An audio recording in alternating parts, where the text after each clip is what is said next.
You need stuff on here. I have it. Mhm. Information document. Why is it software? Oh, I copied the wrong. No, never mind. I copied the wrong one. Oops. No. Oh, I thought about the wrong thing. Right. What's up? I don't know how to like. I may need to Change it. like. Yeah, I don't know how to change it. No. Okay. Yep. Okay, in there. Yeah. So like right there, maybe in here. No, Edit. no, that doesn't affect it. You saw the last one from I don't the think. not from here. I think so. Okay, I may need to Custom Okay. live stream status. can Stop.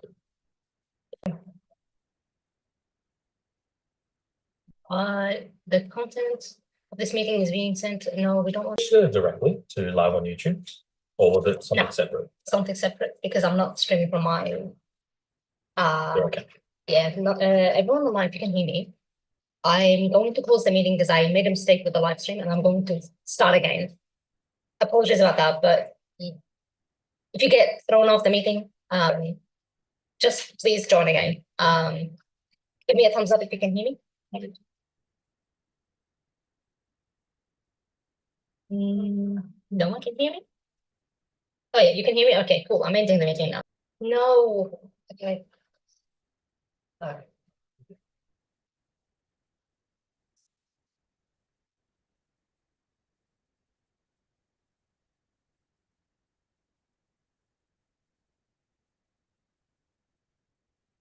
I close the meeting, it works. And I don't know. Drawing. That's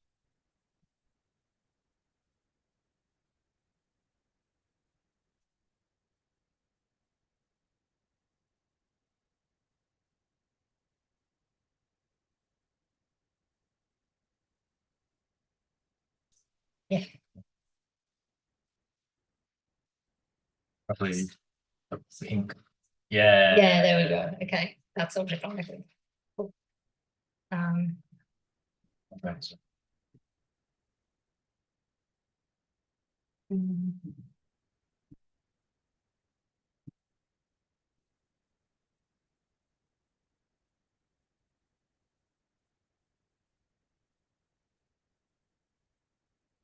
I could do the camera on. Okay, fine. Okay. This one we can just disable this, and you can just turn on your camera. Yeah. This I have to let you on YouTube or Zoom. You can watch it You on either can YouTube watch it or on Zoom. either YouTube or Zoom. But if you want to ask But if us you want to ask us questions, then please do it on Zoom because we're not monitoring the YouTube chat. But you can do it either way. It may come in faster on Zoom. I think YouTube has a lag. But yeah, just so you're aware. But you can do it online. That's fine. Okay, cool. Do you want to share the slides? Yes, Just sorry, I'm just changing up finding things. Issue is that I can't see my mouse. Oh. Like the mouse is there, see on the button. Yeah. But if you look on if you look on my screen, there is no mouse. Yeah. That's pretty good.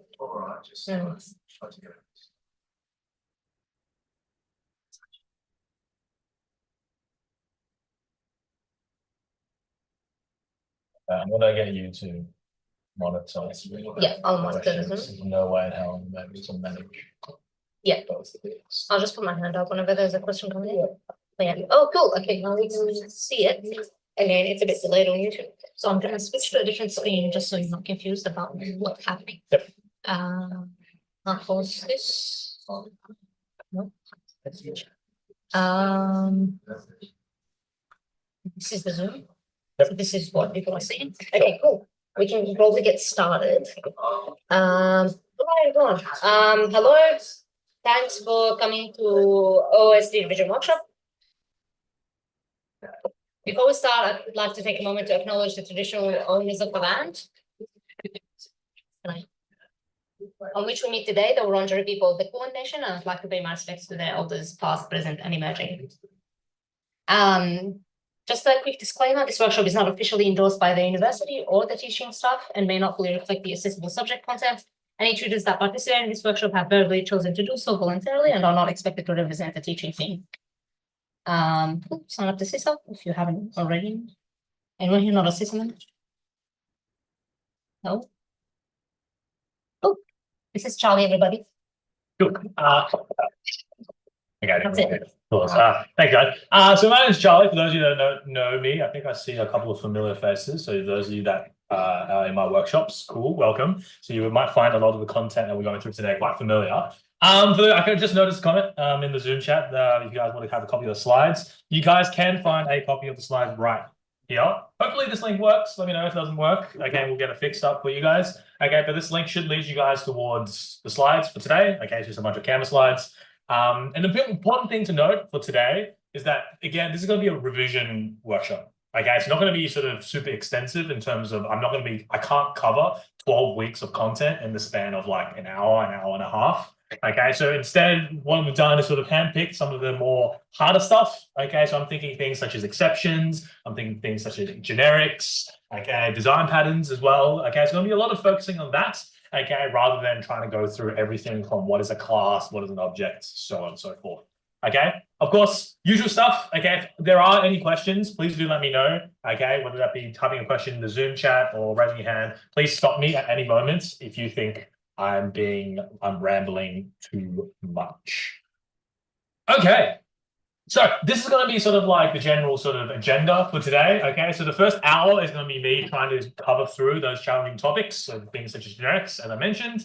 Okay, and then the second hour, maybe, I don't know, maybe for the last half an hour, I don't know, depending on how much time we go through it, we're going to do some practice questions. Okay, so those practice questions are going to be based on some of the stuff we've just talked about. So they're going to be about the stuff, more challenging topics. They're not going to be your classic, okay, create a class with this method. Okay, it's going to be a little bit more challenging than that, and we'll go through solutions to those as well. And then finally, in the last 5-10 minutes, I'll give you guys some general advice for the exam. Go.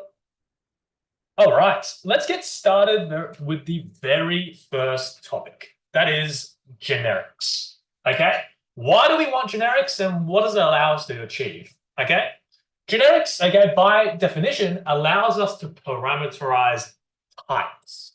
Okay, previously, when you guys are putting in attributes into a class, okay, you guys need to define what that attribute needs to be, right? If I were to create a class with type, okay, with an attribute that is of type integer, I need to define in that attribute private integer, I don't know, integer number 1, okay? And as such, that attribute is now hard-coded to be of type integer. Can I put in any other data types into that attribute? No. I can't. I've now said that, okay, I need to put in an integer for that attribute. This is where generics comes in to allow us to change that if we so wish. Okay, so what does it actually look like in code? Okay, hopefully this swipes across fine. Cool, yes, it does. Okay, so what we're going to take a look, okay, we'll try and actually go about using an example of generics. Okay, so can you guys see that completely fine? Yep, cool. So the use of generics starts when you guys begin at the very top defining the class, okay? If we want to create a class Y generic, we define it at the very top up here with any letter that you would like, okay? So here I'm using the letter T. That's quite sort of stock standard, okay? But you can use whatever letter you like. Here, if I want to have an attribute that is of that type, okay, that placeholder, okay, I can just write it in example number 1. Okay, so now I've created a class with generic of type T. But what is T exactly? It's kind of a little bit like algebra, where when we had algebra, we had a lot of placeholders, we had a lot of X, Y's, and Z's, okay, and they don't mean anything until we give it something. This is the exact same thing with generics. The letter T is supposed to represent a class that we would like to put in once the user goes about creating this new generics class. So if I were to create... Okay, it doesn't look like those autocompletes are working for me. So let's go in and create a main class, okay? Now, if I want to actually go about creating a new object of type generics, Okay, so I'm going to create a new thing called generics. Okay, this is where we need to go about defining what that attribute would like to be. So let's say, for example, I would like that attribute to be of type string.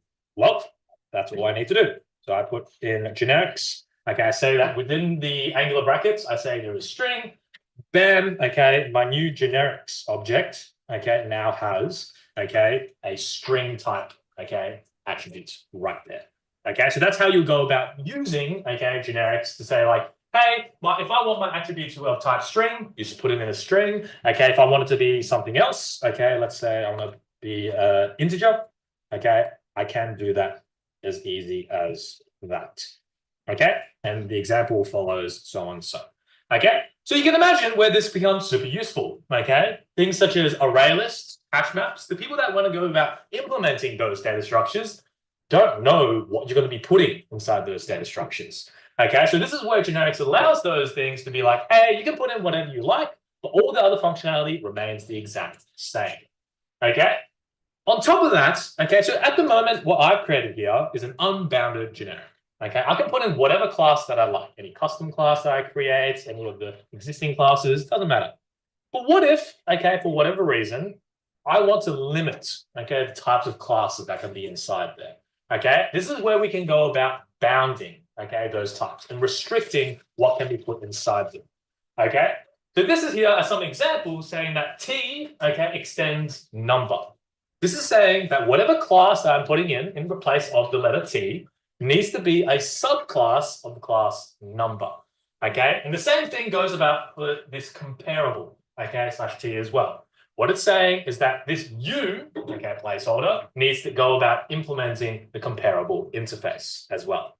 Okay, so you use those same sort of metrics to be like, hey, if I wanted to, let's go with the harder example of extends comparable.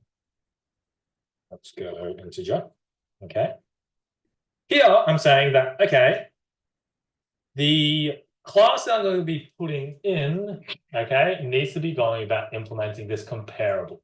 Okay, and anything that doesn't implement this particular interface, Java will complain at this particular stage. So here it's already starting to complain that, hey, the string class that you just put in doesn't satisfy comparable. Okay, it doesn't go about implementing the comparable interface specifically with integer. So that's why it's complaining, being like, hey, this doesn't work out. Okay, but this is an example where you can go about bounding what you can put in. Okay, yes. When you've instantiated those, how come you didn't put two sideways arrows on the right-hand side? On the right-hand side, so I can, okay, you can go about including it that side, but okay, the thing is that, for example, okay, let me put in, let's ignore this example. It generally should gray out. There you go. Okay, doesn't really super matter, okay, whether or not you put in those, that integer on the side. The two angular brackets you probably should put in, okay, but it doesn't make that much of a difference. Generally, what happens is that IntelliJ is smart enough to know, okay, at compile time that, hey, I can infer that it's taking generics from the left-hand side. So whatever happens on the right-hand side is a lot of it's just assumed. You don't have to, okay, as we know, I have the fact that integer is spread out, okay, with two angular brackets. Yes, I guess you should put it. Okay, cool. Any other questions? See? Okay. On top of that, okay, so I just mentioned that we went about and going to define class-wide generics. Okay, so that example that I just created, okay, with generics T extends comparable, is a class-wide one. But let's say I don't want to create a generics for the entire class, okay, that can be used across the entire class. I want to create a generics that is specific to a single method. Okay, and you can go about doing that as well. Okay, it's in the exact same process. Okay, so here I've sort of gone through a couple of examples of how you go about doing that. It looks the exact same in terms of how you go about using it. Okay, where you have those angular brackets, instead of placing them at the very top, okay, of the particular class, you would actually just define them inside and next to the method instead. Okay, so here we've gone about creating generic methods, all different ways of doing them. Okay, all of them achieve the same thing, that is using different types. Okay, cool. Any last questions before I move on from generics? All right. Let's move on to one more topic, new topic, that is exceptions. Okay. So many of you may have already sort of dealt with a lot of exceptions. Okay. Put your hand up for example, for project 2B. You guys probably ran into a lot of null pointer exceptions, array out of bounds exceptions. Everyone sort of reached those type of exceptions, right? Get a lot of nods. Okay, that's exactly right. Exceptions, I guess, are sort of a good thing or a bad thing, depending on how you want to sort of think about it. Okay, there's a Java's way of representing an error, essentially. Okay, there are a lot of different ones that you can go about meeting, okay, within your coding up. I think you got a question? Yeah, there's a question about the genetics. Yep. Okay. So must the type inside the angle brackets be another class? Yes. It must be integer with capital letter Yes. or int. That's correct. Okay, you would need to use the wrapper class. You can't put primitive types within the angular brackets. It needs to be a class of some type. Okay, hopefully that answers it. Cool. Back to exceptions. Okay, so exceptions are just Java's way of representing an error that can occur. Okay, there's a couple of different types of errors. That is checked and unchecked. Okay, I think the main difference that you guys should be aware of between these two is whether or not they are handled. What do we mean by what has to be handled? Okay, so within the workshop from, I think, a couple of weeks ago, I think workshop 10, here we go. Okay, there was an example of going about creating different exceptions or custom exceptions. Okay, this is how you'll go about, for those of you that are wondering, how do you go about creating, okay, a custom exception? All you need to do is literally create a new class that extends exception. You have now just created a new exception of some random type, okay, like so. Okay, and you can go about throwing this exception within your code. But there's a little bit of something interesting here. So for this exception that I've created, CSV exception, note that it extends from exception, the parent class of all exceptions. But if I go into some of the other ones that I've created, this one, not enough entries exception, extends runtime exception. What's the difference? Runtime exception is an example of an unchecked exception, whereas the other example that I just went through, CSV exception that extends exception, this exception is now a checked exception, meaning that if I throw this error within my code, I must handle it in a particular way and say that, hey, my method actually goes about throwing this error. So what does that actually mean, and what does that look like in code to handle something? Okay, so here, okay, there's a long list of basically what all this code does is essentially read through a CSV file and pass it into objects and codes.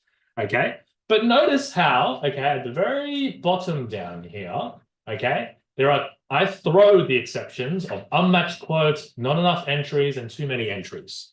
Okay, all those exceptions are examples of unchecked exceptions. Okay, meaning that, hey, I don't actually need to define within my method whether or not they actually throw those errors.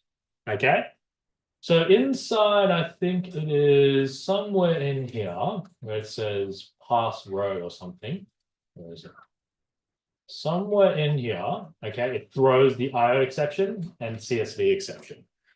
When it's a checked exception, you must define, okay, either in the method header that, hey, this is an error that can occur within this method executing, and anyone that goes about using the read CSV method must go about handling it using a try-catch statement of some type. Whereas if it was an unchecked exception, so the examples of unmatched quote, not enough entries, you can leave them, that's fine, okay? And it's just something that will throw out if this particular condition is met whilst your program is running, okay? So the difference, okay, between checked and unchecked, checked, okay, meaning that you must handle it, okay? You have to say in the method header, hey, okay, this is an exception that can be held, okay, versus an unchecked, which is something that can just pop up randomly in your code and you don't necessarily have to go about handling it in a try-catch statement. Okay, cool. That is the sort of basic concept of exceptions. The question, yes.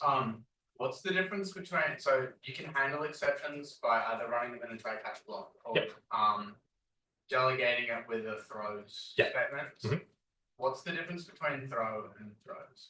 What's the difference between throw and throws? Yeah. Just get confused with those keywords. So throws is, I think the difference, okay, I'm actually not too sure, okay, but from the looks of it, the difference between is throw and throws. Throws specifically when you actually want to go about throwing that error. Okay, so when you actually make that error occur, whereas throws is the keyword you would use when you need to declare it within the method. Like it has the capacity. Yes, exactly. Yeah, I guess you notice that up the top it's throws, whereas at the bottom, when I actually go about actually creating that error, is throw. Cool. Any other question? No. All right. So that is exceptions in a somewhat brief nutshell. Okay. So I just mentioned that if you need to go about handling a specific error, that is catching it and doing the correct logic of trying to go about fixing it, okay, you would need to use a try catch. Okay, and what exactly is that? Oh, try catch finally. Talk about it. Try essentially is being like, hey, try to run some section of code, okay, that might cause an exception. And then if any point in time that exception occurs, okay, using the catch statement, that can handle that specific exception. Okay. Most of the time, a lot of the time, what it ends up being when it means handling exception, probably just means print out the error message. But if you would like, you can also go about adding additional logic to it as well. Okay, sometimes there might be like a, I don't know, network connection exception, being like, I don't know, the client disconnected for whatever reason. If you catch that exception, one of the things that might be logical to do will be to retry. Okay, retry the client connection, see if they might pop up again. Okay, there might be some limit to it, but the idea is that you can put in other sort of logic to try and handle that specific exception. And then finally, this finally section block is optional. Okay, what it essentially does is that it performs some cleanup. Oftentimes it's like when you open a file and reading it, you close it. Okay, but again, this is optional, but it will always run unless the program exits. Okay, that's important to note because if you were to, let's say, put a return statement, whether that be inside the catch statement or the try block, okay, the finally section will always still run. Okay, even if, okay, you say return and finish the method, okay, that finally section will always run. It is only when you make the program exit that that finally section block will not run. Okay, so here's an example of that. Okay, so we've got 3 different examples of how we go about, okay, I guess try and do a try catch block. Okay, you'll notice that in the very first section, okay, system out.println, saying, hey, okay, I'm going to print out this try statement. And if an exception occurs, then catch it. But in this example, there is no sort of exception that occurs. So we'd go finally and skip over to the finally and return in finally. Okay, so it just happens to go try and then skip over into the finally block. In the middle example, okay, we actually go about throwing that exception. Okay, so as we note, okay, the catch statement is supposed to catch that. Okay, so we'll go from the try, go to the catch, and then also come back down into the finally section block as well.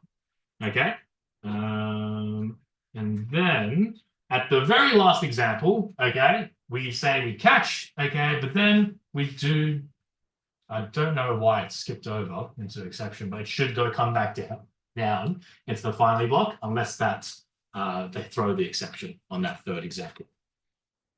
Okay, so for this try catch to actually work, there's missing a line there that's supposed to say system out.println. It throws a new exception, and then it will go into the catch exception block, and then skip over the finally block. That's the example that I was trying to go over with. Okay, everyone clear on that? I just want to clarify that third example is missing a throw new exception line after the system.println statement. It will go into the catch block, but stop at system.exit 0. It will not, okay, return, and will not go into the finally block. Okay, that's the clarify. All right, any other questions? Yes. Is the only what are types of checked and unchecked expressions generally? So runtime are unchecked. Yep. And then just anything that inherits from the exception class is checked. Are there any others? There are a lot of others, okay, but I can't from the top of my head, okay, name which ones are checked and unchecked. Okay, I think from the top of my head, I can think of examples such as null pointer exception as an example of an unchecked, right? Okay, I mean, it makes sense. It will be unchecked because you don't know when a null pointer exception could pop out. Okay, that pops out because of your own code logic that is incorrectly dealt with. Okay, and as a result, that's one of the examples of unchecked exceptions. Same with array index out of bounds, another example of unchecked. Okay, a lot of others, there may be examples. So these are things that cause errors, but you won't see it all the time. Yes, yes. Okay, some things example that I checked, for example, IO exception. Okay, when you go about trying to read, so in this example of this read CSV, okay, let's see where it is. Okay, when you go about, okay, files.read string, okay, that's an example of something that actually goes about throwing IO exception. Okay, that is something that you must check. I can be like, hey, this is something, an exception that occurs, you have to handle it in some way or delegate to someone else to handle it. Okay, some examples. Okay, yes. Would you want to always exit like the program if it's checked? Not necessarily. Not necessarily. I mean, well, this depends on a case by case scenario. So it's really hard to give examples of why you potentially want to exit or sometimes not want to exit. So like for this example, okay, we don't, I don't even catch it in here. Doesn't quite work out. Yeah, can't think of an example from the top of my head, but I have to go through one after the workshop. Maybe I can think of one during the break or something. Okay, yep. Questions of mine? Nope. Okay, let's come back. Okay, so hopefully everyone's somewhat clear and gave this a clear understanding of now how exceptions work and how you go about using them and handling them as well. Okay. All right. Okay. So here, hopefully everyone is still sort of somewhat familiar, not too rusty with data structures. Okay, because this is somewhat of an important part of using Java. Okay, and the fact that both of these collections and maps, okay, give you guys a useful set of data structures that you guys can go about using within Java. Okay, the reason why I'm saying it's kind of important because it's important to know how to go about using them, specifically with the methods, okay, that you need to use them. Okay, so it's important to note, okay, that within Java, a lot of data structures that you guys probably already use, for example, array lists. I'm sure a lot of people already use array lists for the second project. Okay, hash map, another example. Okay, those are all examples of data structures that Java has provided, and they all sit under the umbrella of collections and maps. Okay, those are just, I guess, interfaces that define different sets of things. Collections, okay, are supposed to define, okay, a list-like structure of things that allows you to add and remove, okay, from it. Okay, so if you guys look up on, I don't know, Google or whatever, if you look up collections, okay, Java, it will show you the methods that have been defined, okay, within that specific interface. Same thing with map, okay, map is very similar, okay, to the concept of dictionaries within Python, where you have some key value pair. Again, the idea is that it should have key value pairs. There are some methods that they define, okay, such as contains key, put, remove, so on and so forth, okay, and that's that. Okay, it's important to know how to go about using each of those, specifically array lists and hash maps. Okay, all right. Any questions about data structures? Do you guys want me to go through examples of array lists and hash maps that you guys could use? Yes. Essentially, like iterating over a pair of iterating both over the key and the value pairs at the same time. Iterating through the key and the value. I don't believe that is a provider functionality. You will need to go about doing your own way of sort of like mitigating through it. Okay, because it does provide the key set and entry sets for you. Yeah, so maybe just doing like a key set. Yeah, of course. Okay, so if we go through, let's see, let's go through maps. Okay, so let's go through an example.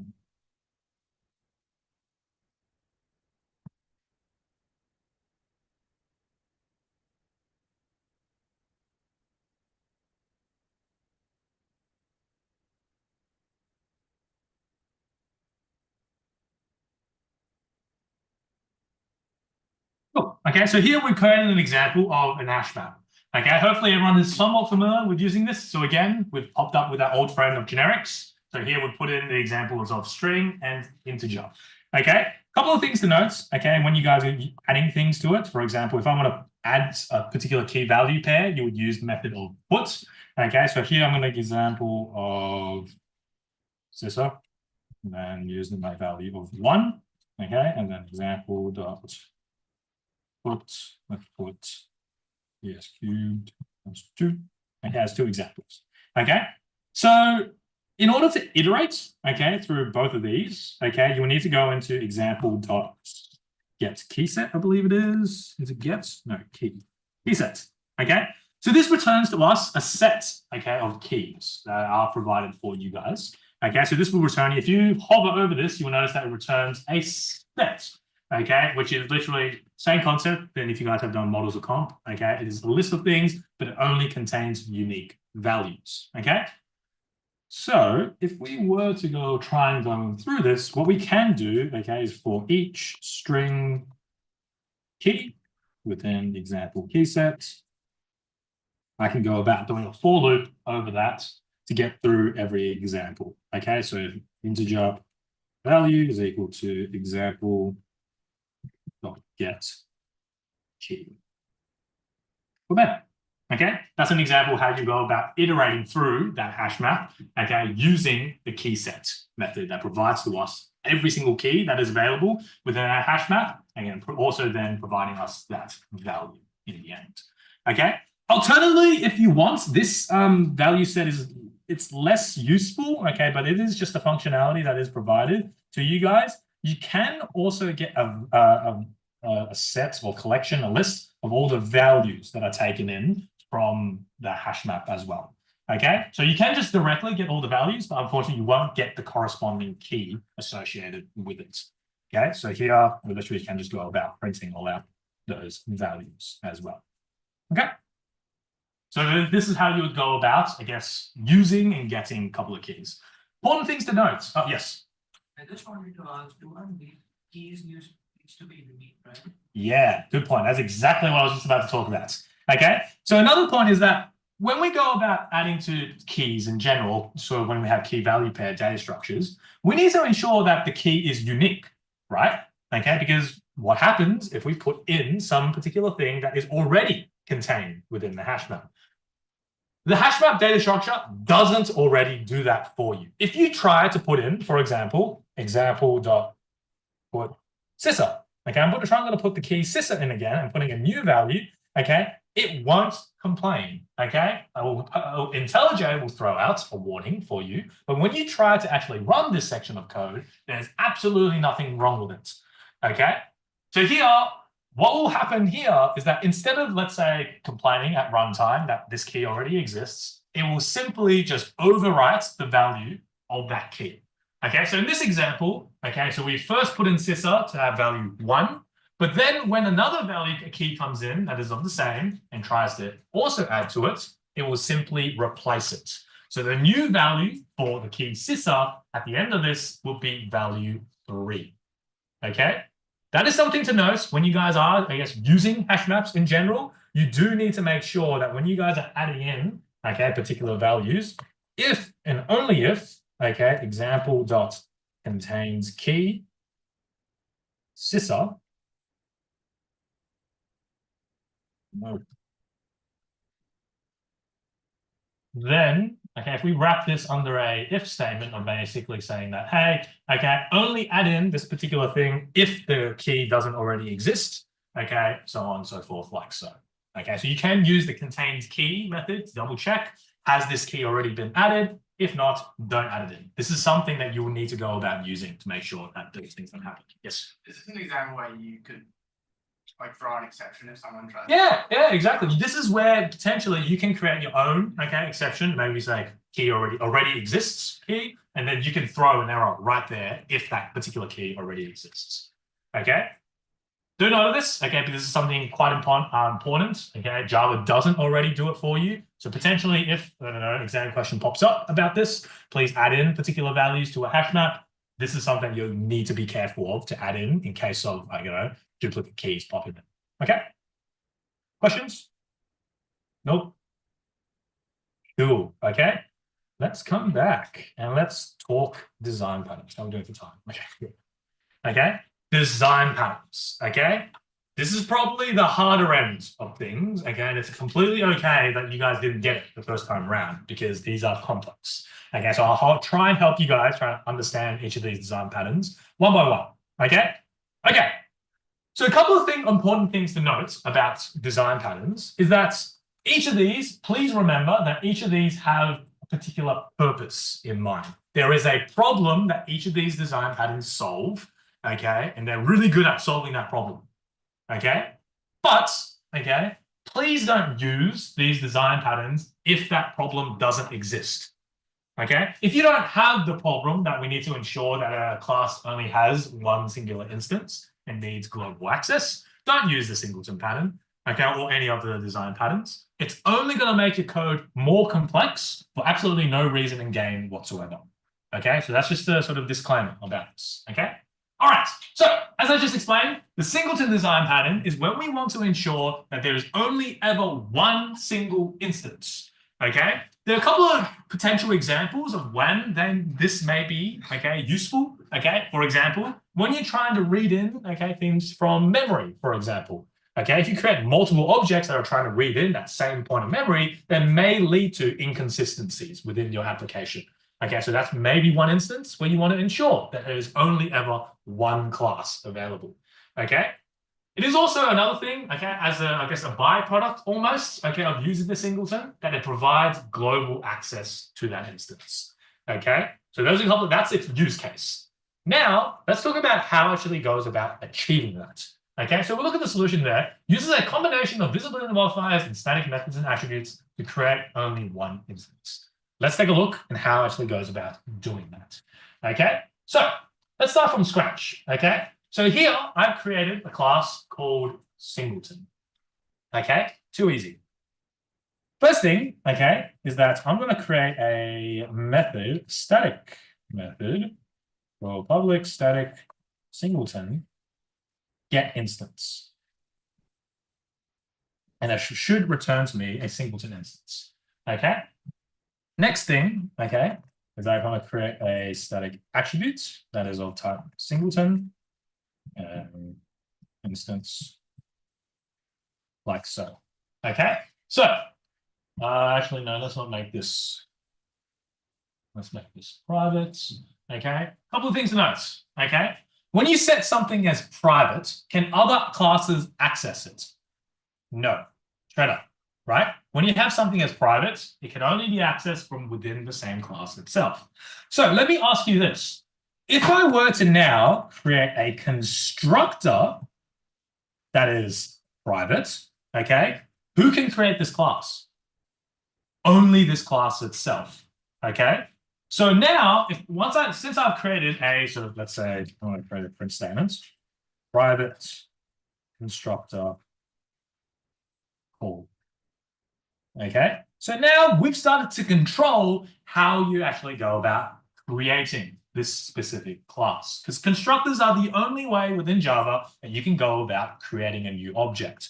So now, since I've set it as private, no one else but itself can access it. So tick, okay, we ensure, okay, we can control who creates it. But now, how do I ensure there's only ever one created? This is where this if statement is really important. What it will do is that it will check whether or not that instance attribute has already been initialized. If that instance is equal to null, meaning that it hasn't even been initialized yet, hasn't been called yet, I'm going to go instance is equal to new Singleton. And then at the very end, return instance. Okay. This is how to go about, okay, making sure that there is only ever one Singleton instance ever created. Okay, note, okay, that I use static, okay, to make sure that there is one attribute that is shared across the entire class. What would happen if I just left this as like so? Would I be able to, would this mean anything? Would I be able to call this if I didn't have it as static? Not quite, okay, because look at this. Let's try to create a method. Okay, let's try to call the get instance method. It is public, so technically we can call it, right? So let me try. Singleton, S is equal to new Singleton. Oh, wait, this is from within the same class, so you can call it. Okay, that is not a good example. Let's go into collections. Wabam. Singleton has private access, so we can't call it. Okay. And as a result, okay, this getInstance method can't be called either. This getInstance method is an instance method, meaning that you have to have the object in order to call this specific method. Okay, that's the reason why, okay, both of these, I guess, or one of the reasons why both of these have been set as static. The attribute has been static, okay, because I need to make sure that there is only ever one instance, okay, created across the entire class. And the static method is to ensure that I can actually go about accessing it from wherever I need to go about accessing it. So how do we actually go about using this? Okay, so here, do I have a need to calling the constructor anymore? No, I don't. Okay, instead, if I want to go about using that singleton class, so singleton S, so I want access to it, I want that instance, I call it from a static point of view. Okay, so whenever you're calling something static, okay, this is something important to note.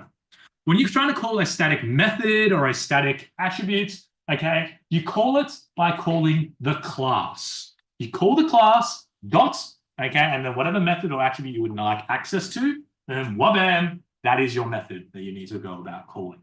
Okay, so now hopefully everyone can imagine how and what, oh, not really why, but how this ensures and allows for global access. Okay, so I can go into whatever other class, another package, another class, whatever, as long as I can call the singleton class, I can call all the rest of its methods as well. Okay, so that's the singleton design pattern in a nutshell. Okay, any questions about sort of implementation or reason why we have singleton? Everyone clear on it? Cool. Okay, let's move on. The factory design pattern. Okay, so big important thing to note, make sure to look at the problem that each of these design patterns are about to solve. Okay, and this one is specifically targeted towards complex creation logic and uncontrolled object creation. Okay, so what does this mean? Okay, once you guys start talking about, I think in object-oriented, we briefly introduced you guys to the concepts of coupling, cohesion, okay, and polymorphism. Okay, there's a couple others, okay, but I won't go into them. Okay, but those sort of principles are literally a small sneak peek into what we call grasp principles. And essentially, they're a bunch of sort of like rules or whatever sort of standards that we try to abide by within object-oriented code. Okay, how do we know where do I put this method? Okay, how do I know where, or should I create a new class for it? Okay, these are all things that you guys probably faced when you guys were doing the project, right? Okay, you were probably thinking, okay, I need to create a new taxi. Where am I going to put the create new taxi method? Am I going to put it in the shadow taxi class? Am I going to put everything in the shadow taxi class? No, it's probably not a good idea to put everything within the shadow taxi class. You want to sort of start splitting everything out and creating new classes for it. The factory method is one of those things, okay, that came as a result of that. Okay, it may not be the best idea to create everything within your shadow taxi class. Maybe you had way too much logic sitting inside the shadow taxi and you need to move it out. Okay, this is where the factory method shines. In terms of complexity and what does it look like in terms of code and how you go about using it, it's really simple. It's literally just a new class that says factory. Done. That's it. Okay. All you're doing within the factory method, okay, for example, if I create a shape factory here, okay, the only things that would happen within here, okay, for example, let's go the collections, create collections.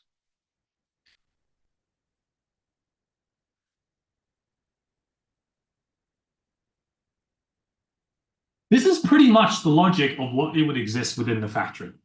There will be just a bunch of methods that says create some particular object. So in the context of you guys' project, there could be a method called create taxi, create passenger, create, I don't know what else, other car, enemy car, so on and so forth. Okay, and it will just return a new instance of it. Okay, of course, okay, you can put in a whole bunch of other initialization logic as well. Okay, whether you need to update the total count of game objects within the game, maybe you need to let someone else know, some other class know that this thing got created, so on and so forth. But that's the gist of the factory design pattern. It is one singular class that is wholly and purely responsible for just creating things. So now all that logic that otherwise would have bloated up the rest of your code now sits in this one standalone class. That is quite easy, okay, to try and access and change, okay? But now the second problem, okay, is that, okay, if I need to go about creating a factory, I need to go about creating a new factory instance object that needs to be stored somewhere, okay? And that's kind of tedious. Oftentimes, what you actually might find is that the factory pattern often gets combined with the singleton design pattern so that you ensure there is only one factory created and everyone gets access to it. It makes it super easy, right? So whenever I want to go about creating a new taxi, okay, all I need to do is go shapefactory.create new taxi or whatever, okay? So it's globally accessible and there's still only one class responsible for creating it, okay? So again, design patterns aren't sort of mutually exclusive. You can combine them if you wish, okay? All right, that's the fact. Yes. In the lecture slides, they define the product as an abstract class, whereas here it's an interface. Does that matter? Which one is? Okay, so here I know it says interface, but interfaces in sort of abstract classes can often and are often interchanged. And the only difference between the two is that one, you can actually have attributes within them. Second one, you can actually provide implementations as well, right? Okay, this is something you'll find later on as well. Okay, cool. Any other questions? Well, I think this perfectly segues that question, okay, to talk about template and strategy, okay? And it's important to know the differences between the two, okay? By just a general look at the problems that each of those solve. So at the look at this one, template method, the same skeleton of an algorithm, okay, where duplicate code, okay, might exist with slight variations. But if we look at the problem that the strategy pattern solves, selection of appropriate strategy at runtime or a family of strategies, okay, they kind of sound similar, right? Okay, they both deal with, I guess, different families or types of strategies, okay, or algorithms that vary slightly. But why do we use each of the differences, okay? So first of all, I want you to note, okay, is this pattern here based off the UML? Is this using an interface or an abstract class? Abstract class, right? So as a result, it uses inheritance. So here, when we go about using inheritance, duplicate code is the main thing that I'm dealing with, okay? Using inheritance, I can allow for the fact that, hey, step 1, step 2, step 3, step 4 can have some default implementation. And if I were to and need to go about changing it, I can just override it within my subclasses to change its variation. That's what it means by duplicate code, so that default implementation with slight variations, where I can go about overriding those methods and changing its implementation. Okay, so that's the solution that we go about using. So now let's take a look at an example of this. Okay, so if we go then to templates, okay, I've created an example here called house building templates. Okay, there is a method, okay, called build house that is final. Okay, we must execute in these following steps: build foundation, build pillars, build walls, build windows. Okay, and then the house is built. Okay, so here I've defined a couple of things. Okay, I've defined an abstract method. Okay, build foundation, build pillars, and some default implementations down here. If I go into janky house, okay, and I extend from house building templates, the only things that I need to go about overriding are those abstract methods, being like, hey, okay, I want to create a new implementation of build walls and build foundations. Cool. Okay, I'm going to build walls with janky material, build foundation with janky material. Okay, and then if I were to, okay, try and run this, okay, so I'm going to create a janky house.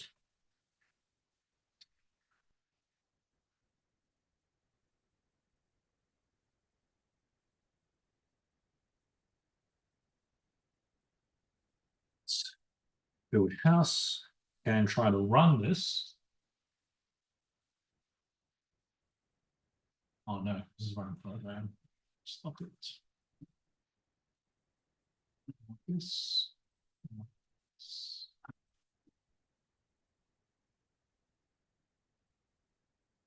Oh no, like this.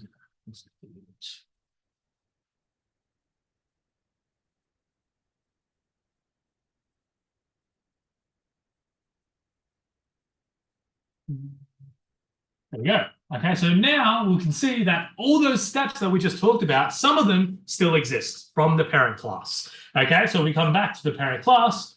Okay, those methods of, where is it? Build pillars, so building pillars with cement and iron rods, build windows, building glass windows, still exists right here. Okay, but now because of the fact that we've used inheritance and method overriding, okay, I've changed the sort of implementation of some of those methods, specifically build foundation, okay, and build walls to specifically suit my subclass. Okay, so again, important thing to note about template method is that it mainly uses method overriding and inheritance to get what it needs. Okay, because there is duplicate code. All right. That moves on into strategy. Strategy pattern does not use inheritance. It uses implementation or interfaces to get where it needs to go. Okay. The thing with strategy is that you can go about changing strategy as we see fit. Okay. So, okay, maybe I think the classic example that I think they went through in lectures is the sorting algorithm. Okay.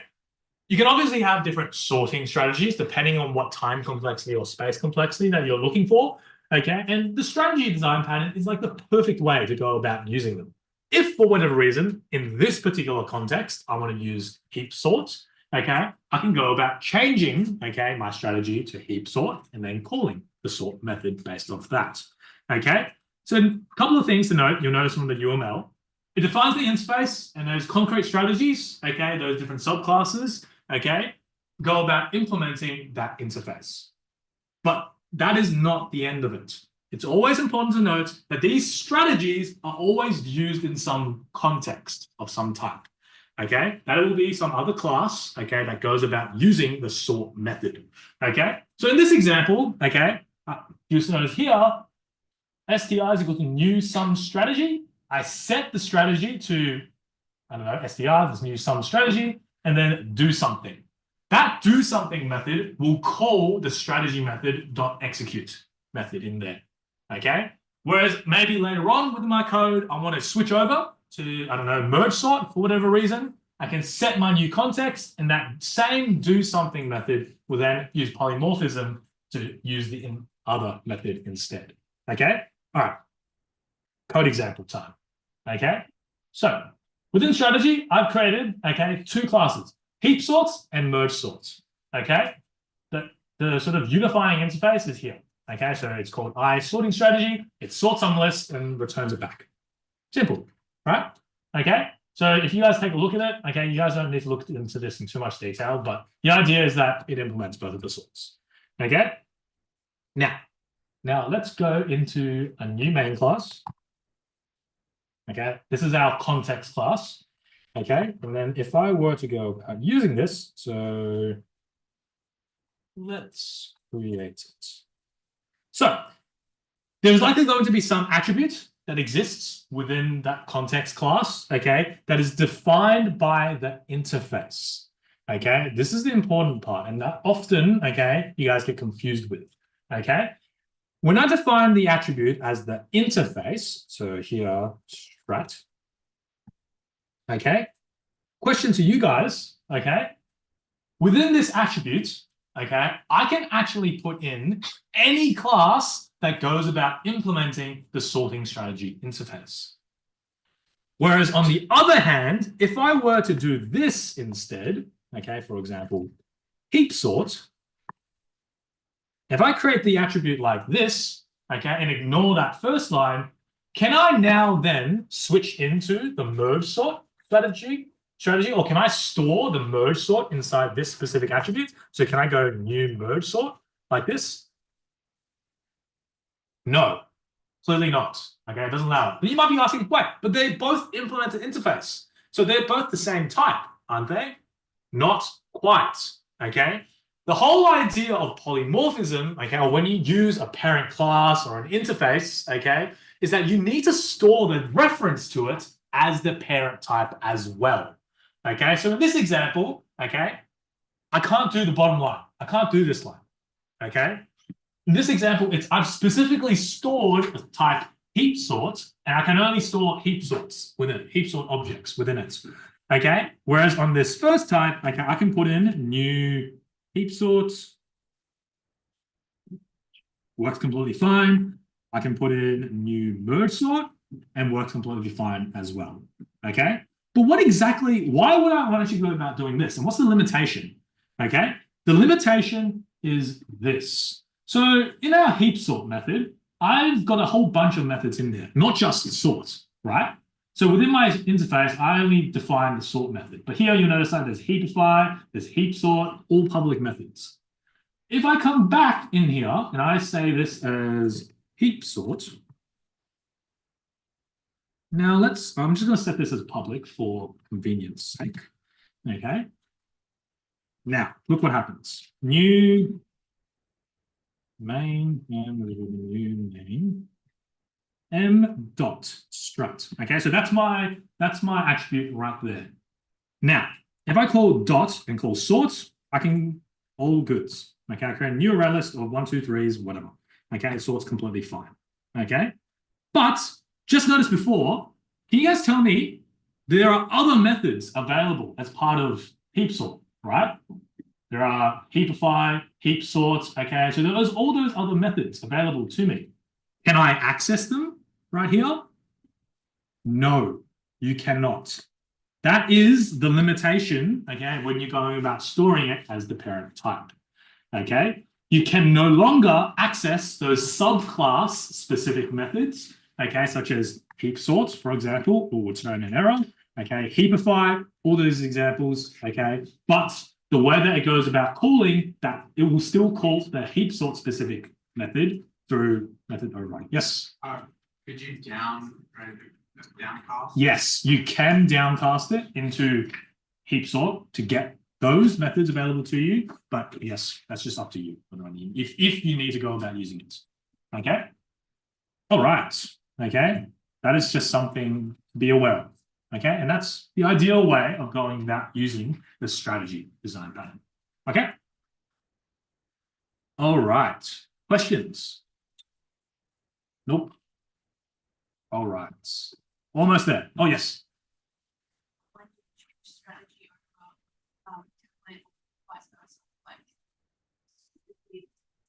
Oh, yes. Okay. I think I can't really name an example of when you go about using each, but I can give you a reason to use which one over which. Notice that I'm going to ask you guys, simple one. When we're using inheritance in Java, there is one big limitation that we are limited to. In Java, can you inherit from more than one class at a time? No. But can I implement as many interfaces as I like? Yes. That is a big factor when you need to go about choosing between template versus strategy. Okay? Inheritance, unfortunately, even though we try to say use inheritance as much as you can, okay, that's actually not quite right. There is a saying composition of inheritance. We want to use as many interfaces and stuff as we can before we resort to using inheritance. Because of the fact that in Java, we are restricted to the fact that we can only inherit from one class at a time. Whereas for interfaces, you can as many as you like. Okay, so that's one context. Yes? Is it just a Java thing or is it like an object-oriented? I'm pretty sure it's not an object-oriented thing. Within some other object-oriented languages, you are allowed to inherit from multiple classes at a single time. It is just a unfortunate Java. It does sound like a bad idea. It does. It does. Okay, Java just enforces it. Other languages just don't. Cool. Questions? We're almost up to question time. I think I'm running a tad bit over time. Okay, so let's talk about observer. To me, this is actually the most fun design pattern out of all of them. Okay, why?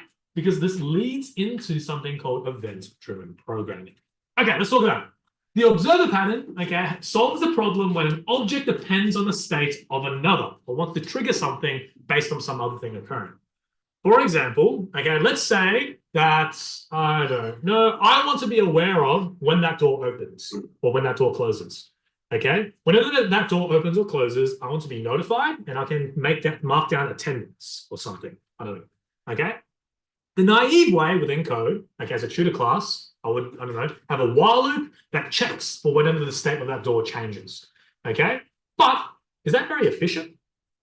Not really, right? Because I could alternatively be teaching the class, marking assignments, so on and so forth. So instead, I create new classes entirely responsible for checking the state of those doors. That is in context, the idea of a publisher. It is now the publisher class's responsibility, okay, to know, okay, and when those states change and notify all of its subscribers that, hey, the door has now opened, you can do what you need to do based with that information, okay? So we have delegated that responsibility of checking for that state away from those classes and giving it to one new class to deal with. Okay, so it's giving that responsibility away so I can have more free time to do whatever I need to do. Okay, that's the idea behind the pub sub or observer pattern in itself. Okay, which perfectly segues into the next point, which is event-driven programming. Event-driven programming follows a very similar premise. Okay, it is the idea, okay, that there are sort of events that happen within your code. Okay, and then you need things to happen based off those events. Okay, there will still be in a state, okay, that changes on, off, opening, closing. Okay, there's an event, okay, that is the thing actually occurring. Callbacks, okay, are just another fancy word for saying what happens after those events get triggered. Okay, once that door is opened, I get notified and I go about marking them for attendance. That will be an example of a callback / listener. Okay. On a broader scale, okay, event-driven programming, okay, is also, okay, you can think of things such as transactions at your bank, okay? Your bank, okay, models, okay, transactions that occur, okay, whenever you guys pay for something or get paid with something as events, okay? Those sort of come into the bank and be like, hey, okay, this person paid for $10 for a HSB at whatever, okay?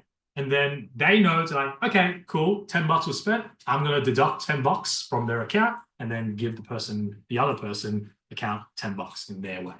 Okay, so they can manage that sort of independently through this on a rolling basis. That's why your bank takes forever trying to process all those payments through. Okay, cool. That is, oh, okay, there's one more thing to talk about. Okay, streaming. Okay. The stream method, okay, is literally just the sort of another way you can go about iterating through a list, okay, or a map for that matter, okay? The way that you go about using this, okay, is literally just calling the dot stream, okay? So if I were to go into an array list, okay, so I'm just going to create a new array list.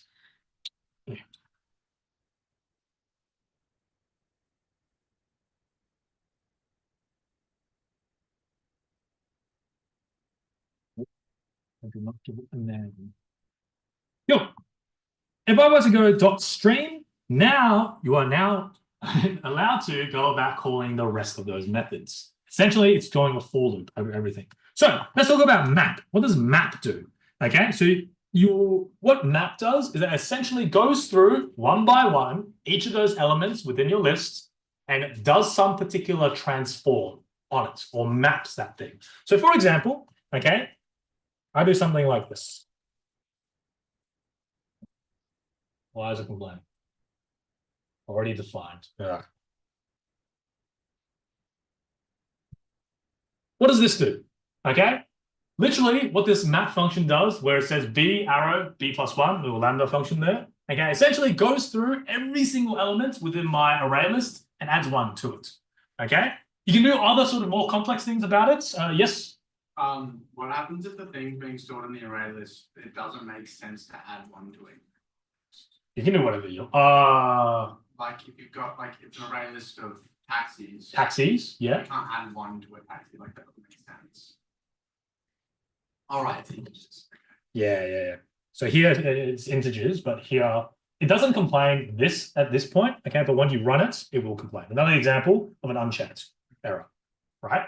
Okay, so as the lambda functions aren't exactly strongly typed. They don't know what the heck is going through, okay, the array list. All it'll do is that it'll go through the array list, attempt to do whatever this transform is, okay? And if an error occurs, it will just throw it, okay? This is where this is on you as the developer to know what can you do to that specific object or not, okay?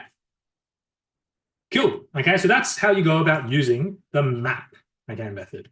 Alternatively, you can also have a filter method, okay? So here I can, this is a bit hard to do with strings. Let's say, will this work? There we go. Okay, so here, okay, what I've done is that I'm going to filter through my array list of strings, okay, based on some predicates. That is, if my length of that particular item is greater than 8, okay? So this is how you go about using it. Again, you need to use lambda functions, that is b arrow something, okay? And you need to put in some true false statements afterwards to be like, hey, this is the Boolean function that needs to hold true, okay? Yes? Yes, okay, it will return to you, okay, that sort of list in the end, that is the filtered list, okay? And you can, on top of that, you can sort of daisy chain this, okay? You can go about first filtering it, then mapping it again, and then filtering it again. Like, this is the whole point of strings. The idea is that you can go through one step at a time, filtering, mapping, everything, one after another, okay? Cool. What did the filter do again? I got lost. Yeah, that's all right. So this filter specifically, okay, b arrow b dot length is greater than 8. It filters for any element or string that has characters greater than 8. Yeah, so at the end of this, it returns a list that is only the strings that have greater length than 8. Yes. So does that mean filter out as well? Filter. Filter out? Filter. There's a filter out. We were just told to be careful with the difference. I'm assuming then, yeah, then no filter out existed. But okay, if you wanted to do the opposite, I mean, you can just do just not flip around. Okay. Cool. Questions? Yes. Just wanted to clarify, this leaves the original array list to be unmodified. Yes. Okay, that's a very important thing to note within Java. Okay. It's actually a bit finicky. Okay, I'm not actually too across it as well. Java is supposed to be a pass by value language, meaning that if I were to pass in, for example, an array list into some method, okay, and do some modifications within that method, okay, it doesn't change the original list. Okay, it is not a pass by reference where you got point by pointers and I can change the original list. Okay, essentially it is, you have to assume it is a new copy of that list. There are exceptions to this. You probably have found this when you guys are working around with Project 2B. You might have found that sometimes you are actually changing the original list. Okay, it is only on certain sort of scenarios that it happens. Okay, but assume that Java is a pass by value language. Okay, was that a question? What's being returned by that? Is that a like array list type object or? From memory, I think it's a list. Okay, so let's say collect. All right. Let's take a look. It is a string. Ooh, I have actually totally forgotten. Let's take a look. Collect, no.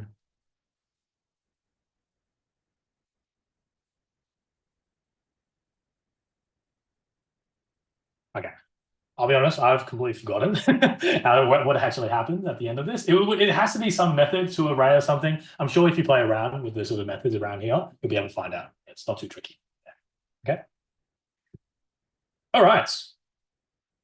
I think it's time for the more interesting stuff. Okay, I've definitely gone over time a little bit here. Okay, so it is question time. So there's 3 questions that we're going to be going through. They've been created nicely by Katie and Yufan, tutors, I don't know, last year, I think they were. Okay. These are URL, sort of QR code to get access to those questions. Okay, so we're going to go through question 1 in just a second. Spend, let's say, 10 minutes. I think is enough time to at least get a rough gist of things. Okay, we'll come back, discuss solutions. Okay, and then go through question 2, 3, so on and so forth. Okay, cool. Give you guys 10 minutes. Okay, to get questions. Oh, that was a question. Yeah, would you be able to explain the difference between encapsulation and abstraction? Ooh, good. Yeah, quite similar. Abstraction, there's sort of 2 ways that you can sort of think about abstraction. Abstraction in one way is that the ability to create new data types for whatever reason that you wish. Okay, but in abstraction, you could also think of on a second level, right? There's the idea of high level abstraction and low level abstraction. Okay, when you're viewing your laptop and screen for this matter, okay, obviously at the very low level, there's ones and zeros at the end, and there's different levels of abstractions that go about, hey, I'm going to go this one level abstraction, that is the operating system, then another level that goes about, I guess, the apps themselves, and then the next level, the GUI, graphical user interface. Okay, so abstraction can be thought about in that sense, in terms of simplifying complexity, and on the other sense, it is simply about creating the ability to create new data types to, I don't know, represent something. Encapsulation, on the other hand, is more so emphasizing the point on the fact that each class that you create, data type, okay, needs to be able to function, okay, all its methods and attributes should be able to function within itself. It's a self-contained unit that has the ability to do something without needing to actually, go about some other class, okay, to do what it needs to do. It's a self-contained unit is more so the idea behind encapsulation. Does that make sense? Not quite. So you achieve both of them by just making classes? Yes, yes. Yeah. I mean, that's I'm not sure what the difference is if you make a class and done both of them. it comes down to sort of like the purpose of why you're going about creating that class. Okay, so encapsulation. The meta abstraction, yes, but encapsulation is more so ensuring that all of its necessary data is in that one class. Okay, so it's not necessarily, yes, when you go about creating a new class, that is abstraction, okay? But encapsulation is more so ensuring that class, okay, has all the data that it needs, okay? So it's not going out of the classes? Yes, yes, So okay. something that uses like the observer pattern wouldn't be Wouldn't be encapsulation. because it needs like the events from the class to do its stuff. It's more so that so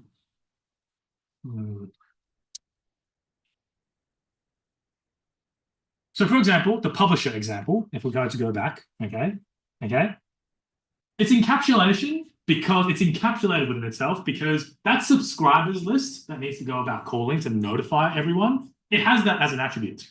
Okay, it's not going about calling it into some other class and like get subscribers. It's saying that that list is maintained within itself. And that's the idea behind encapsulation.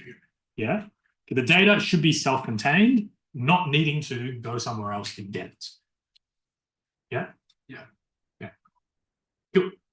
All right, so we'll come back at around 2:20, okay, to get through that first question. Okay. Oops. My laptop just died. Oh, ran out of battery. That's all right. We'll come back at 2:20, okay, and then we'll go through those questions. Okay. Cool. Thanks, guys. Also, we came here to collect a hoodie. Without having a hoodie.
No, it's okay. They're just kind of vague. Yes, it is, because like encapsulation on one end, top of information part. Yeah, that's what I'm looking at. I'm looking at GPT. Oh, yeah, okay. And it just said like you've got lots of information, right? Yeah. Yeah. With that, and I mean like part of it. So it's like that was my encapsulation. Yeah. Like his memorandum, contract, and then provide single standard, it was much more common, but he wants like, by now you probably discovered that encapsulation of information, trying to give very, like. It's supposed to be just one unit, I think is the best way to explain it. Okay. Other things don't come into it, and other things don't need to go past. Yeah. I would have a question like, what's the best way to tell whether a method should be public or private? Method of public or private? Yeah. Literally, in terms of its use. Yeah, so somebody ever use. Within a single class. Yeah. Okay. Because for the sake of the subject, okay, it's a sort of either it's a black or white. It's either going to be public or private. But It would have to be protected. yeah, Even though I don't know. it's a bit more niche to use protected. Okay, that's why we don't.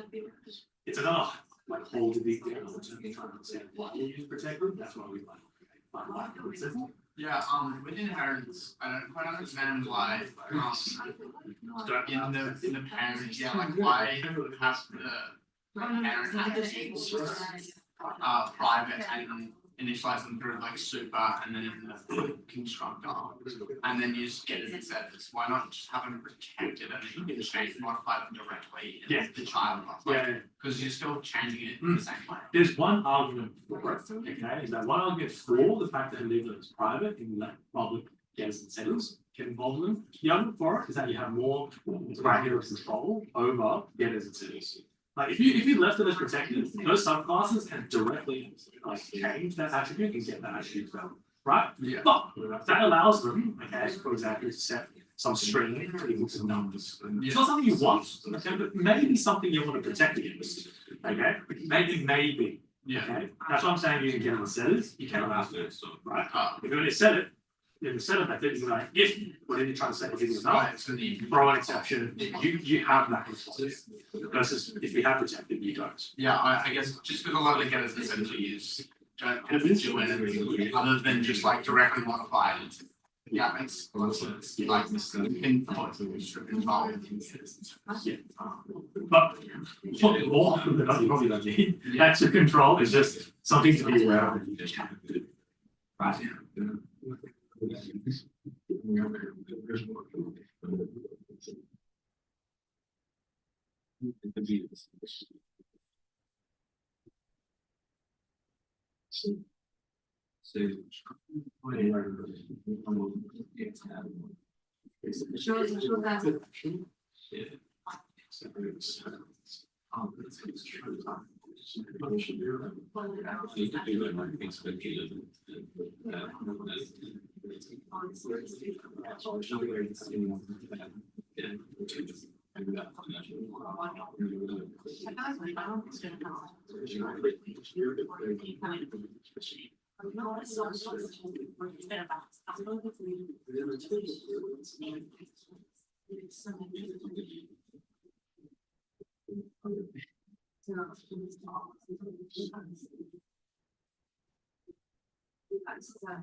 All right.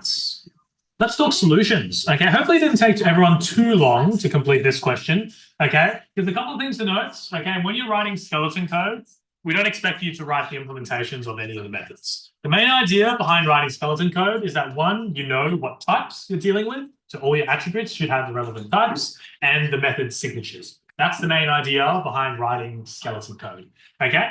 Same thing, okay, with your test cases, okay? We didn't expect you guys to write test cases at like the unit tests at all. It was literally written in sort of that structure that we provided there, and also like description, input, output. Okay, so that's something, okay, that we probably might pop up within the exam as well. When we say write test cases, unless it explicitly says, okay, write a unit test, okay, in Java, expect it to be more so a textual, okay, test case that we're going through there, okay? All right, let's talk examples. Okay, so hopefully everyone by now hopefully everyone's gotten some type of sort of process within their mind to go through how to go about creating classes and what classes and attributes each of them need. Okay, what I recommend is literally just looking up nouns. Okay, look up the different nouns that pop up in your textual use case and use that as a starter to be like, hey, these at least I should be creating classes with these things. And then start to think about how can you go about maybe using inheritance, okay, to sort of maybe select some of these, okay. One of the things I thought of here was definitely employees. Okay, that's a classic example where you can go about using inheritance, okay, to talk about the similar types of roles that happen, cashiers, stockists, and managers, okay. Now let's actually look about the Java skeleton code, okay. So there should be sort of one giant class that basically contains everything that goes about added into it, and that would be the supermarket class. Again, this supermarket class would be the thing that contains all the different aisles that exist within the supermarket, as well as all the different employees. Okay, you potentially should have two methods, such as add new employee, find aisle number. You may want to include remove and get all employees methods in as well. Up to you, wasn't compulsory, but the main idea is you need to have at least these two. Okay. The aisle class in itself should have three main things. Okay. It notes that within the description, you need to know what items exist within that aisle. So you should have a list of items within it, as well as the corresponding aisle number, as well as, more importantly, the Boolean of contains item. Okay. So this method here will help that method of find aisle number. Okay, to help them identify, hey, okay, this is the item that exists within this aisle. Yes. So this is like the UML. We don't have to put like the logic. Yes, exactly. Yes. Okay. Similar. It's basically a UML. Basically, is except just writing it out rather than drawing it out. Okay. Cool. Okay. On top of that, okay, something you might want to find useful as well is that when we created the freezer aisle, rather than it just being a standalone class that doesn't inherit from everything, okay, instead of going about, okay, repeating those same methods and attributes again, you could have just gone about extending the aisle itself, but then adding on two additional attributes, that is the ideal temperature as a constant, as well as the current temperature as another attribute that sits within it. Okay, so you don't need to go about repeating yourself as well there. Okay. On top of that, okay, there's also some other concepts. Item, I think it's self-explanatory in terms of all the different attributes that you need. That is name, price, expiration date. It's not too important, okay, in terms of what type that you go about doing this as. Okay, whether or not you put expiration date as the local date type, the local date time type that you see in Java, or just as a string, as long as you use a somewhat appropriate, okay, data type there, you'll be completely fine. You're not gonna get penalized just because you put string instead of local date type instead. Okay. Top of that, okay, so that concept of employee before, as I mentioned, okay, rather than repeating these attributes and methods all across the different roles, you can just make them all extend from employee and then add in the appropriate methods and attributes that are specific to each of those roles. Okay. I personally thought it was quite sort of straightforward for this question. Any questions about this first one? Yes. So basically, you just need to like implement whatever you mentioned in the question. You don't need to add any more. Okay, you don't need to go about going beyond what is asked of the question. Okay, you don't need to, I don't know, add in a method, okay, or concept of shut down or closing down the store. Okay, it's the manager that does the till, whatever. Forget about that. Do the bare minimum. If you find any sort of parts that you are confused about in terms of whether or not you need to add in that method or not, just go with your doubts and be like adding in. Okay, it doesn't hurt to add in additional methods, but I wouldn't recommend it. Okay, because otherwise it's just additional work. That's it. But if you are confused about a specific part of it, okay, whether or not, okay, should I have the add new employee? Should I also add in the get all employees in there as well? You might as well add it if you're confused. It's two potential questions. Yes. Use the marks, okay, as a rough guide. Okay, so I don't know because this was written quite a while ago. Okay, I don't know. I don't think they associated marks with it, but the idea is that if this is worth 15 marks, okay, and the exam's out of 120, spend 15, 20 minutes on this. Okay. Yes. So then for any question that's a skeleton code in Java, do we need to treat attributes like normally and then methods as if they were abstract methods, or just defining it and then semicolon at the end? Just defining it as semicolon. We're not going to be too fussed about syntax in this regard. Yeah, you don't need to specifically say abstract in front of it. If you do say abstract in front of it, technically you need to make the whole class abstract as well. So forget about that. Just write the method finisher, semicolon, done. Yeah. Good.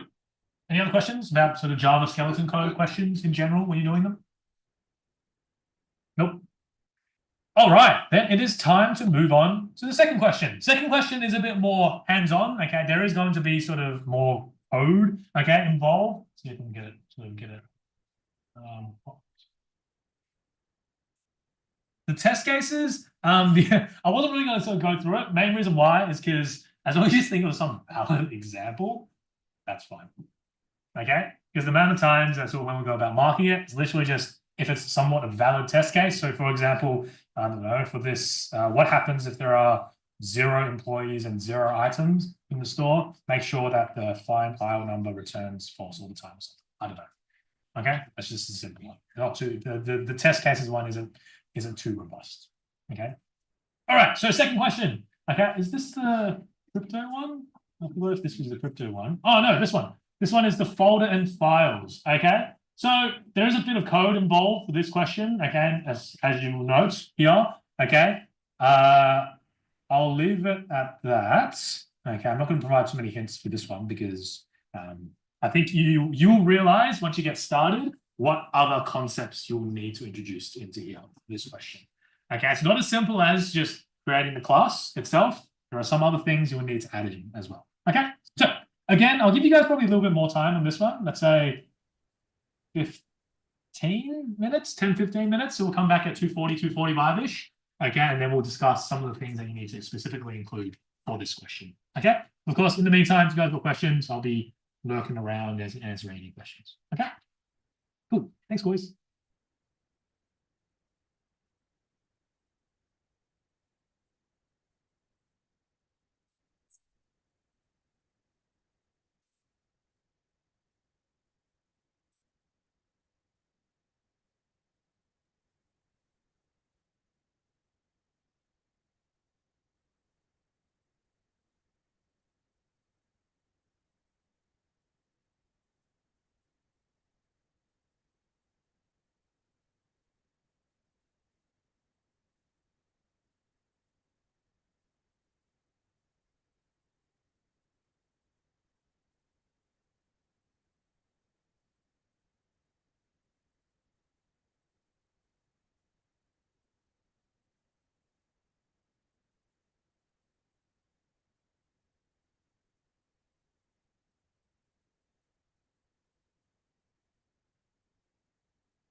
Funny.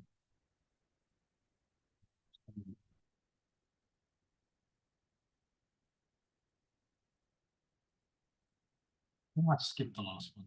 Maybe. I'll just go through it a bit more quickly.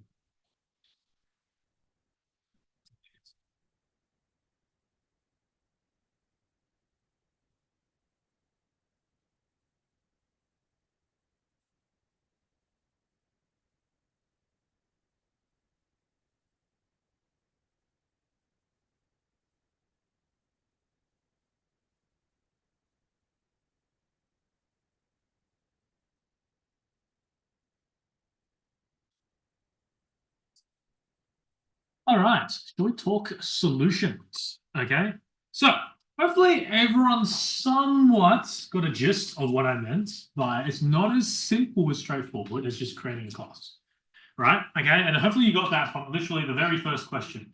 Write a Java class file. It should store a string file name, so we gave you explicitly the data type that you needed for that, and contents, which can be of any given type. Use the appropriate visibilities to get a set of methods. Okay. Would anyone like to take a stab at what I meant or what the question meant by any given type in this particular case? Yes. You're gonna create a generic type class? Yes, thank you. Okay, so you should have created, or hopefully should have created, some particular type parameter to try and represent the different content that it can exist within a file. Okay, so hopefully, okay, it looks something like this. Okay, you will need to define some class-wide type parameter at the very top, T. Okay, and then replace the contents attribute as anything there. Okay, because I accidentally double-clicked on that. Let me get rid of this. Okay, now let's talk through sort of the downsides of not using this. If I were to, let's say, get rid of the letter T, okay, and then I don't know, replace this as I don't know, integer. Okay, for this example, if I replace it as integer, every single file object that I create from now on has now been restricted to only include integer within it. Okay, but previously we just said that that contents, okay, attribute should be anything that I like. But every new file object that I create, it potentially could be and should be able to be anything that it should be, but depending on what I define within my code. Okay, so that's why we need to use type parameters, specifically T, the letter T in this regards. If you would like, as we talked about previously, if you want to restrict what T can be, okay, you would need to use the extends keyword. Okay, so if I want to restrict T to be only of numbers, so think of things such as doubles, floats, integers, okay, you can literally let T extends, okay, and you can do that as a regard, okay, but let's not talk about that, okay, so, okay, as a result, the rest of this I think is relatively straightforward, okay, you create a constructor, you need to start using in place of wherever that type would be, you use the letter T, so content, this.content is equal to contents, the getters and setters, I think, relatively straightforward, okay, any questions about this first part? About creating the new file class? Nope. All right. I think arguably, okay, if you guys started off with using type parameters, when you guys started creating the folder, this is where you might start to have hit some issues, maybe, potentially. Okay. So the second question asks you guys to create a folder class of some type. You need to have, I think specifically within the question, it asked that you store all your different files within a hash map. Specifically, the key as the file name of some type, and then the file object itself. What you may have run into as an issue is when you're defining the type of the hash map. When you're writing in that file, okay, object, and especially trying to store it somewhere, it asks you what is going to be the type that my file class is going to be storing. But we just mentioned that the file object should be able to store anything. So some of you may have thought, okay, I'm just going to put some placeholder. Okay, I'm going to put in strings. Okay, if I put that as strings, I've now enforced that every single file object within my hash map of files needs to take in strings, which is not what we want, is it? We want to be able to store any type. This is where the concept of wildcard comes in on top of generics.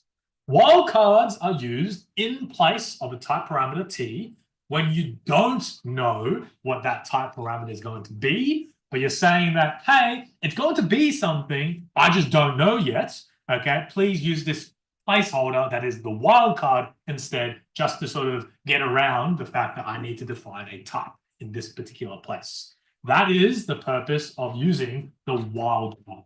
Okay, parameter, that is the question mark that you see up on top in the parameters section up here. Okay, cool. So that was the main sort of big hurdle behind that question.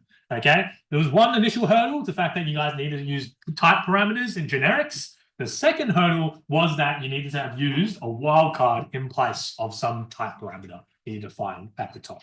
Okay, cool.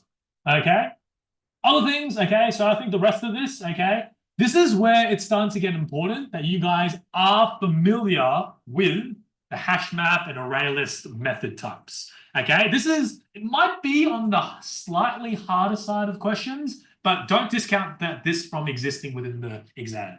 Okay, it's not going to be something super straightforward as such as, I don't know, add items to an array list. So all you need to do is just go .add. There's going to be some type of complexity behind it. Okay, and this is an example. Okay, where you need to sort of be aware of that. Hey, within hash maps, potentially you can have duplicate keys. We need to handle that within our methods. That's why within this specific add file method, there is an if statement, such as beforehand. If files already contain the key, then I do something. If it's not, then I add it in. Okay, that's an example where you need to add in those if statements of contains key or not. Okay. Similarly, okay, for the update file, this is an example where we use a method, okay, specific generic, for that, hey, this U type, okay, is something specific to this method and this method only. So rather than defining a class-wide one, I'm going to do a method-specific one, okay, that is U, okay? There is a difference, okay, because some of you may have done this instead. Rather than defining U here, okay, you might have defined it here. Why is this a bad idea?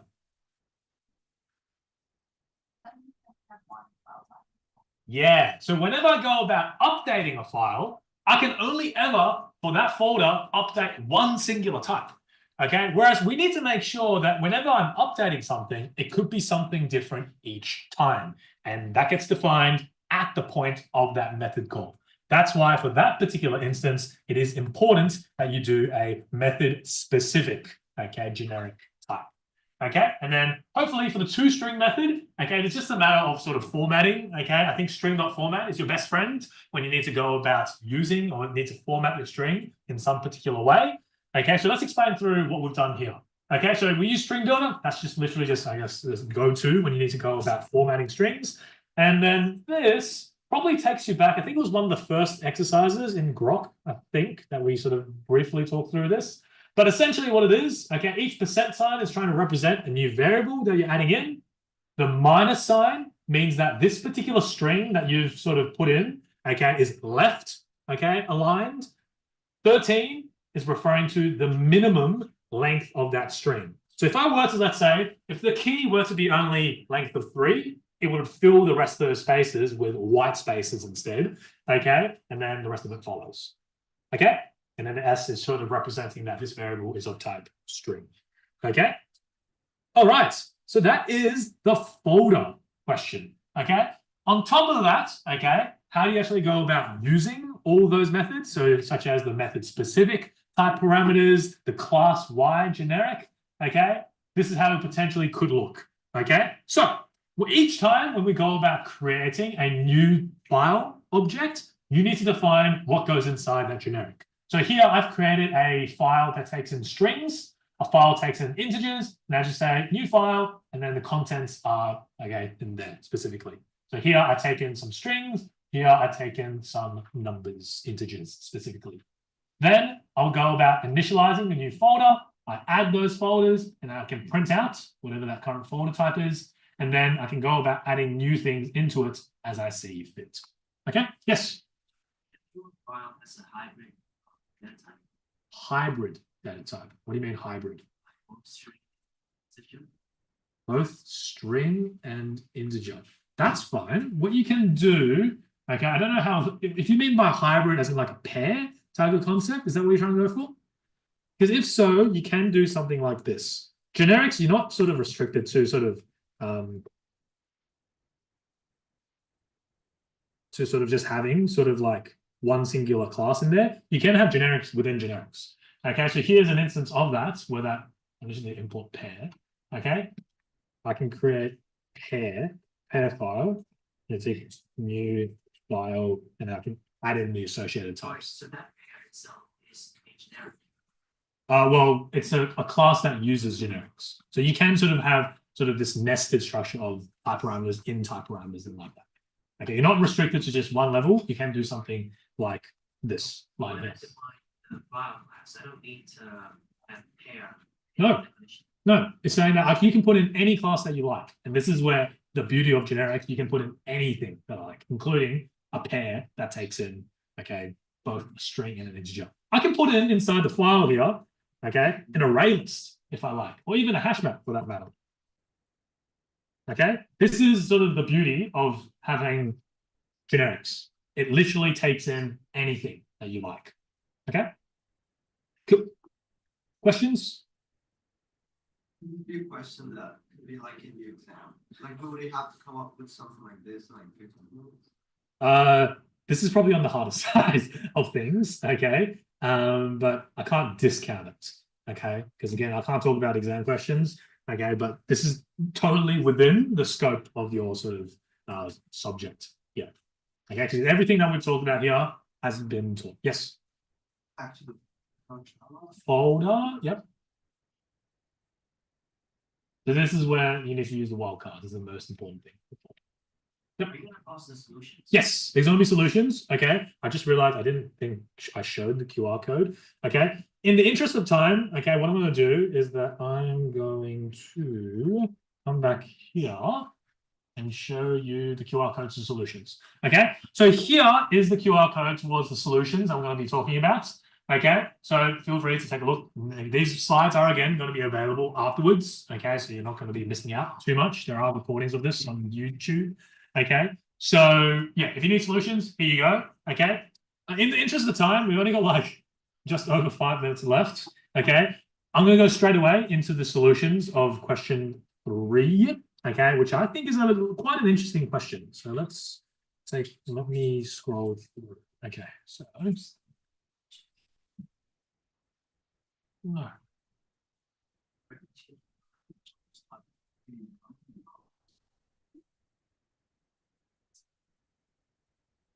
Okay, don't mind me, guys.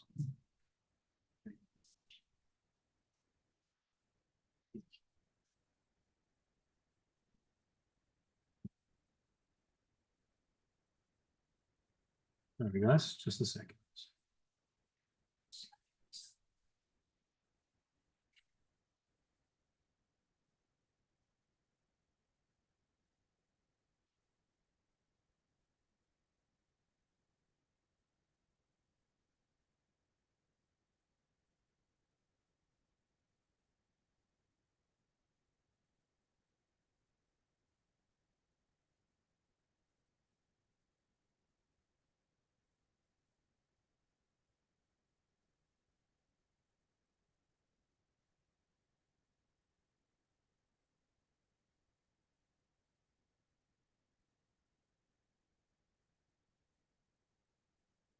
All right, we're back.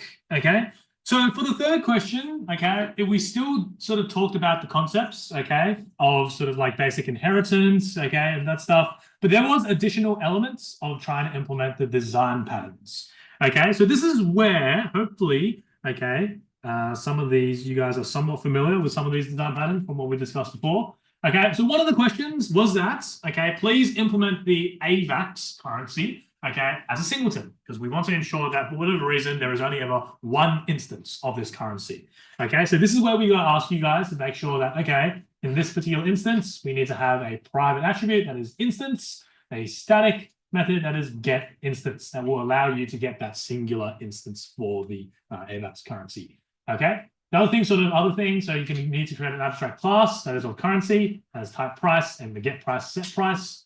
ETH is the exact same thing. It's also in Singleton. Okay. History class, you need to have the currencies, double type and transfer type. Another thing talking about transfer types, okay? Whenever you have a fixed set, okay, of values that you need to convey and be like, hey, it can only be open closed, okay, it can only be deposit or send.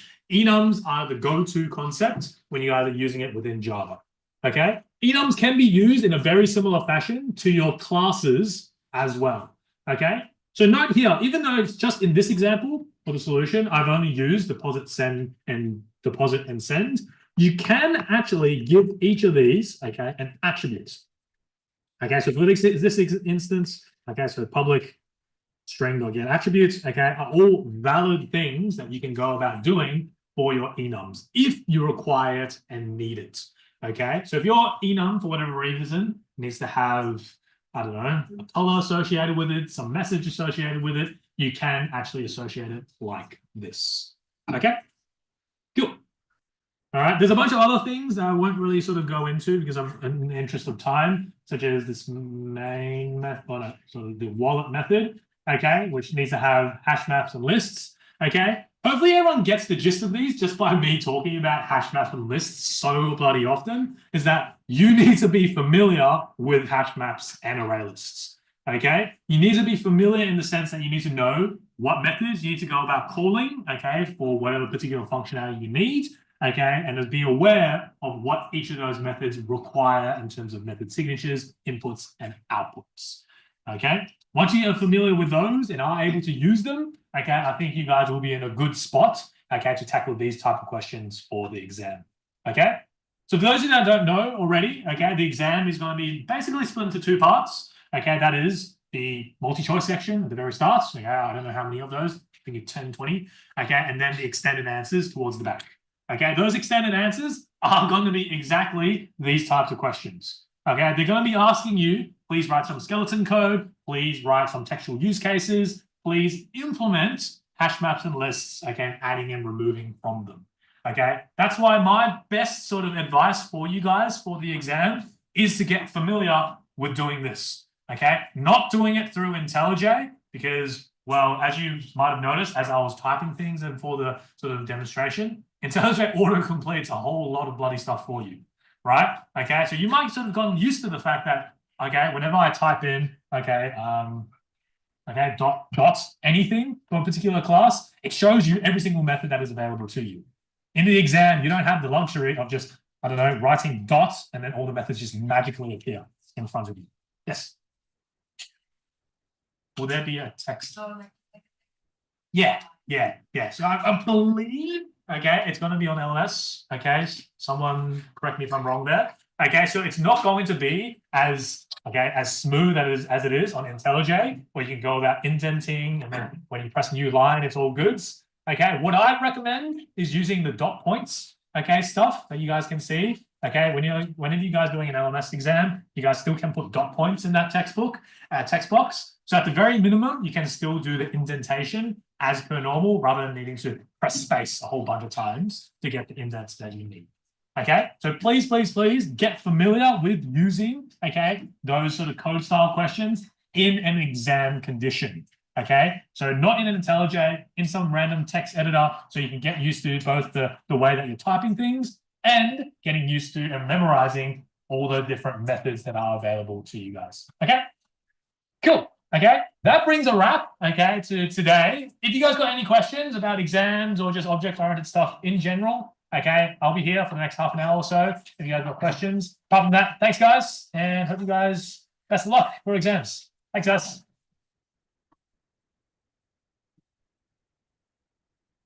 Guys, anyone here for a Java? Did anyone come here for a hoodie? That's why I got the hoodie. Yeah. But I don't know who it is. I was just told someone's gonna collect a hoodie. No, someone wait for it. Okay, no one is. Thank you. Right. Oh, did you stop the recording? No. Please. Oh, did we not record? What's the marketing for the project? Oh, it's fine, it's on YouTube. So yeah, What's the marketing for the project? very soon. So by soon, 2-3 days. Probably expected by end of this week. Yeah.